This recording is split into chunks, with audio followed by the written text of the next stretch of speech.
Welcome to TRS. We are live.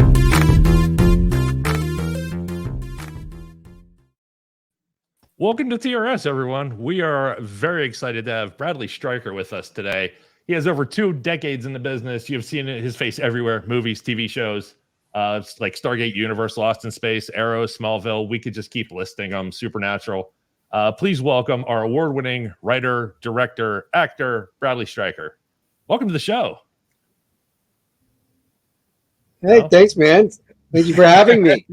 I didn't want to list them all because your IMDb list is just huge. You've done so much, and it was a pleasure going through the list and looking everything up. And we have questions about some of it, but we're here to get to know you. And the first question I have is Bradley Stryker your real name? Yes, it is.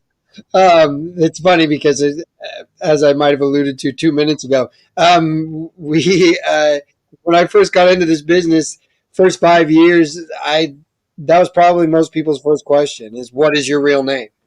And I was like, my real name is Bradley Stryker. And they're like, no, but what is it really? And I was like, that's actually it. It's not a stage name. But interestingly, when I was a kid, I actually thought that it belonged on the back of like a sports uniform. I thought I was going to for sure play pro sports, but I don't have that skill set or sort of athletic acumen, if you will. So that never happened. Really into basketball, right? You were a basketball. I was, yeah. I played on I'm sure you're familiar with AAU, the Amateur Athletic Union, which is like for people coming up in basketball, you play on your school team, you can play on your sort of select team, and then there was an AAU team in the suburbs of Seattle, and we traveled all over the United States playing. But like for point of reference, when I did that, I was in 7th, 8th, and 9th grade, I think, and I was about 5'7". And 7th grade, the center of our team, I was a shooting guard. The center of our team was 6'11". So I didn't play a lot as much as watch a lot on that team. The guys on my teams, I was a little guy with a squeaky voice running around 5'7", and I like the 2 starting guards had full beards in 7th grade. So that can tell you a little bit about that in my life. Yeah. About that point in your life, like who was Bradley Stryker then? Besides sports, besides basketball, what kind of kid were you? What kind of friends did you have? What kind of mischief did you get into? Well, that's a lot of questions all at once. So mischief aside, I've always had a lot of energy. I've always been a pretty active kid. So I was then sort of everything I've ever done in my life, I've done 1,000%.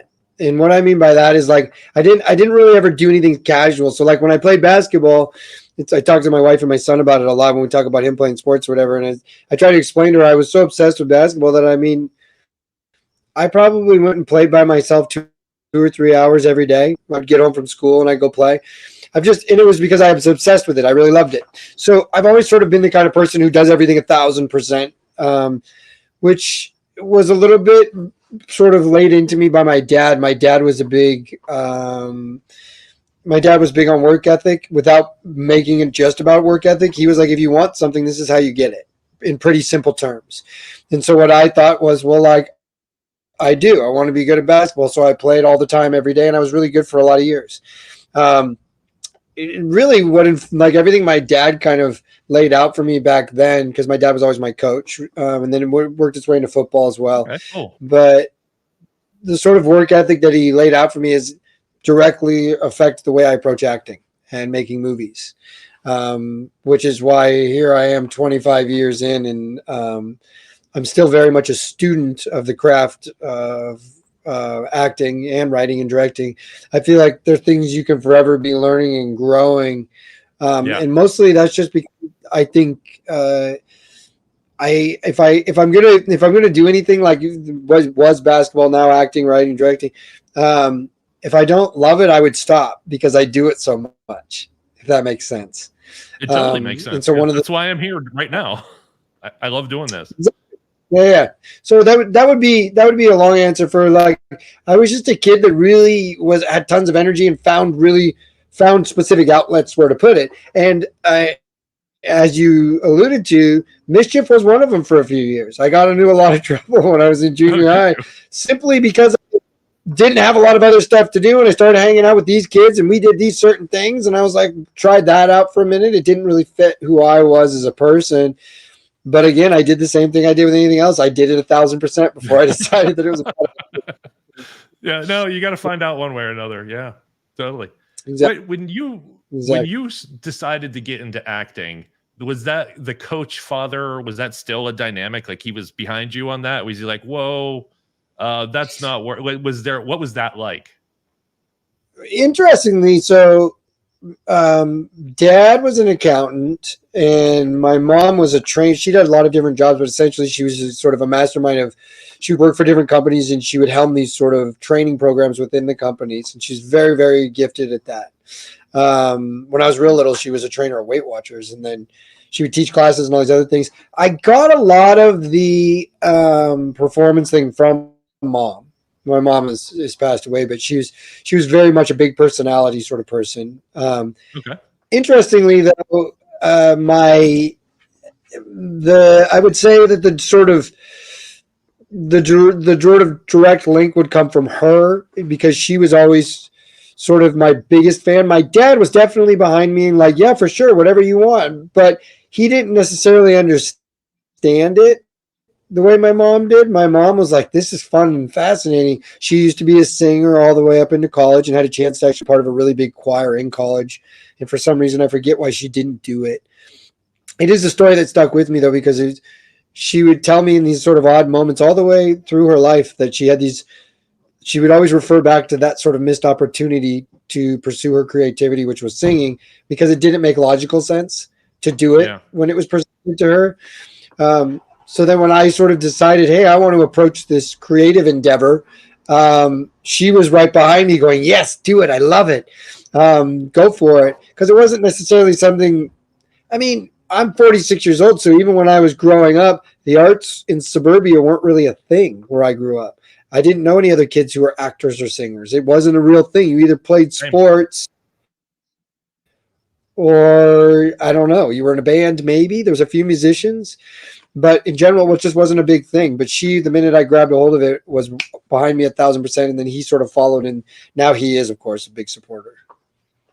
Yeah, of course. I mean, it just, I went into the music thing and my parents weren't necessarily there like, you're going to do this, because they also knew that I didn't do things 1,000% either. And I was just curious about that dynamic of, what that was like just getting started, because now I'm fascinated to ask everybody in interview about like, were your parents behind you? How important is that? And at what level? And it's always a different answer, which is very fascinating. So I don't think there's one way to get here other than you have to want it. It helps if you interestingly, there was a conversation that happened between me and my father years ago, which was like I think he alluded to, how will you know if it's working?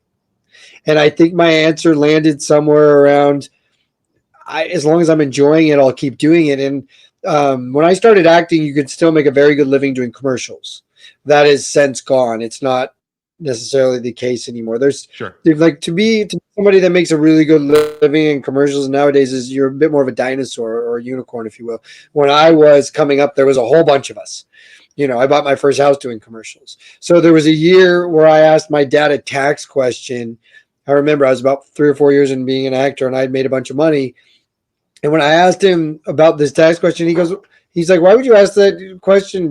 How much money did you make? And I told him, and he got real quiet. And ever since then, he's kind of got my back. Because as an accountant, must be a real job. This is crazy. I mean, he also tells me all the time he has no idea how I live the way I do, because there's times in our lives when you don't know where the next paycheck is or how it's going to show up or if it's coming.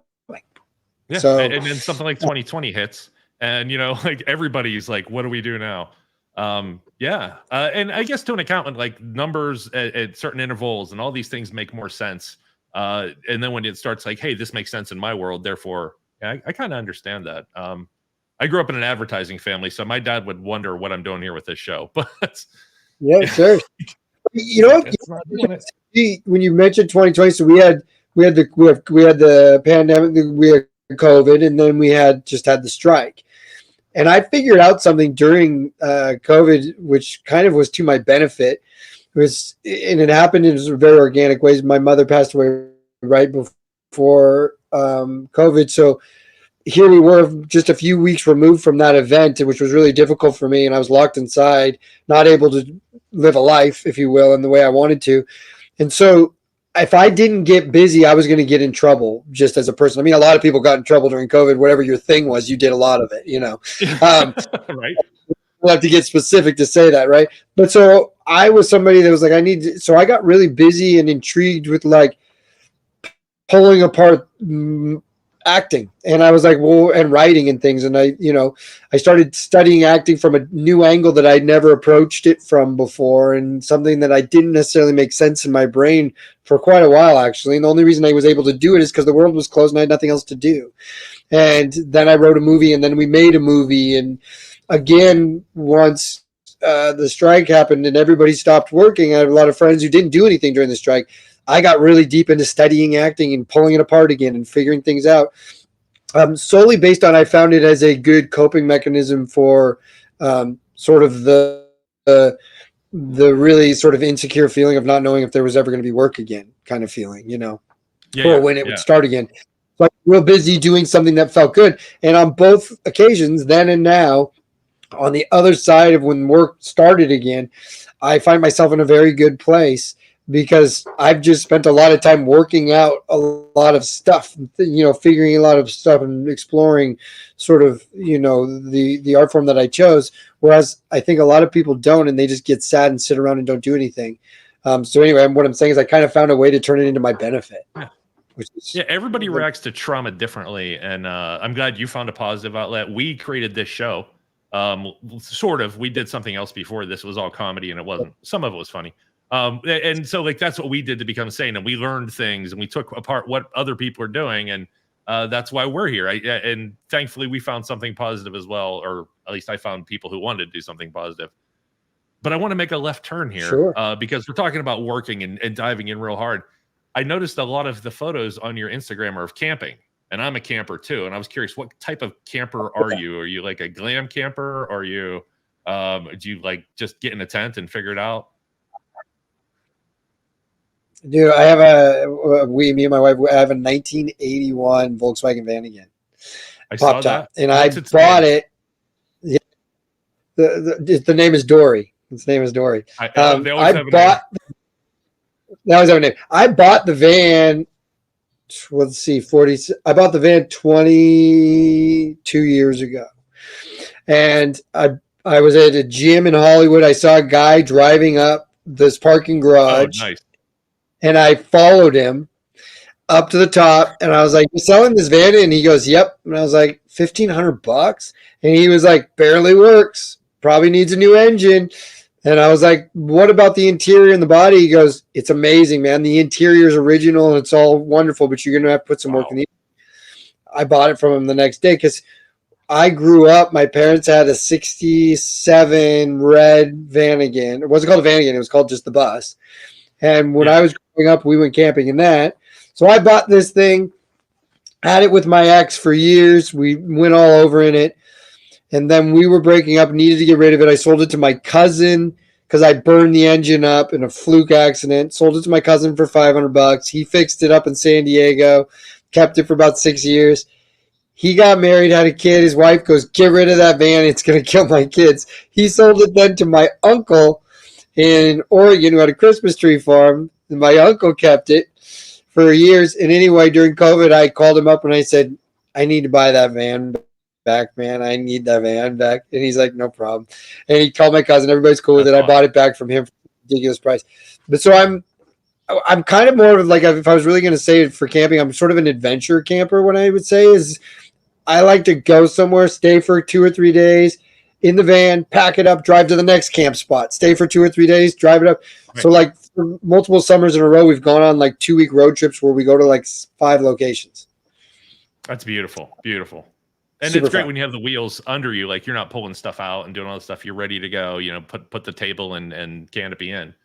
The one thing, so when you meet people, and camping is a semi-social thing sometimes. I prefer to, be alone as much as I can but when you meet people, do you tell them you're an actor, or do you just have a whole side story or how does that interaction go? Oh, You and I your don't wife, ever by the lead way. with it. You're correct. I don't lead with it for a very interesting reason. Well, to me, it's interesting, but I think it makes people uncomfortable because then all of a sudden they start taking on some sort of like idea that I'm supposed to be not just a person, or treated as such, or if they happen to realize, oh my goodness, you were on a show I watched all the time, they'll behave differently towards me and not just like the dude they met at the site next door. Which is when I'm camping is how I prefer it to be, just like a human being and talking to a human being. Because listen, I love what I do, but the thing I'm not as dialed into, if you will, is this idea that I'm not the same as you or the same as the guy who delivers the groceries. Do you know what I'm saying? Like, no, that's what I've been learning here is actors are people, and that's why I wanted to do this thing. I don't want to talk about the tabloid stuff, and I do like talking about the shows here and there, but I want to know you. I want to see like you're a human, and I want to get that message out that actors are people who just want to be people with an extraordinary job sometimes. But yeah. Exactly, and listen, I understand what it is, and it's sometimes it is exciting, and that's super fun. One of the things that I came to recognize, like there's an interesting story, which is that my first job, I was on a shooting commercial, and we were doing this big commercial in Malibu, and we had all these giant trucks with all this gear, and we were pulling stuff out onto the beach to shoot this thing. And I went into one of the trucks and started hauling gear, and I was an actor, and I almost got fired for doing it. And I was like, whoa. I was like, I am 20. I think I was 23 years old. I was like, I'm a 23-year-old dude. I can carry heavy stuff. I'm sorry. I was trying to be helpful. But what I came to find out is, it's very unionized. So everybody has a job and they need to do their job. And by me going and picking up gear, there's a million other things I could be doing that is outside of the realm of an actor's job that basically is turning somebody else into a person that's there for no reason. And so you have to stay in your lane. So one of the things that's interesting is actors' lane is to show up, be prepared to stand in front of a camera and do something that a lot of people don't understand. And one of the things that comes with that is people treat you differently because they don't understand how it's done. And it seems to be like magical or mystery or something. So I think there's this sort of thing that happened with actors where they're like, why do you behave the way you behave? You behave that way because if I walk over and grab a piece of chapstick and start putting chapstick on my own mouth, I've now erased the reason for the makeup artist to do last looks. And you know what I'm saying? Like there's this whole game that must be played. And so you do become somebody who kind of waits for people to do things for you because it's the nature of how it's done. Sometimes there's a person who desperately just wants to get you coffee because that makes them valid. That makes their position valid. And it's usually on a bigger production. And so you have to learn. At first I was like, dude, I'll do it. I can walk over there and do it myself. You have to learn to play the game a little bit and allow these people to do things that Bradley would just rather do himself, Sure. That makes sense. I never even realized that, but it definitely makes a lot of sense. And speaking with Al Miro a couple weeks ago, he told a story about how he didn't wear the costume he was provided on his very first set. And he's like, I didn't like that look. And he basically took somebody else's job away from him, and they lit him up, apparently.